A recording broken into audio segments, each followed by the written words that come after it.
Hello good people, সবাই কেমন আছেন? আজকে আমি আপনাদের সাথে রান্না করে দেখাবো পাকা বেগুনের রেসিপি। এইটা রেসিপিটা আমি অনেক দিন ধরে খাই না, কিন্তু এটা খাওয়ার জন্য আমার প্রাণ ছটফট করছিল। পরে আমি বাসায় আসার পর ক্যাম্পাস থেকে আজকেই রান্না করলাম এটা। মাকে বললাম গাছে যে পাকা বেগুনগুলো ধরেছে ওগুলো ছিঁড়ে নিয়ে আসার জন্য।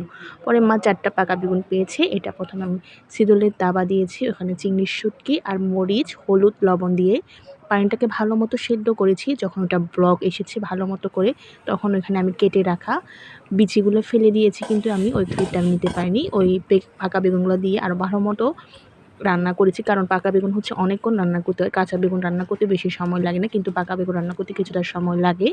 এরপর আমি আমাদের গাছ থেকে সাবরাং পাতা ছিঁড়েছি। এই সাবরাং পাতাটা হচ্ছে এক ধরনের সুগন্ধি যুক্ত বা ধনেপাতা যেরকম, এই সাবরাং পাতাটা হচ্ছে পাহাড়িরা অনেক বেশি খায়। অনেক সুগন্ধ, বেগুন তরকারি বা বিভিন্ন ধরনের তরকারিতে ব্যবহার করে খেলে অনেক মজা।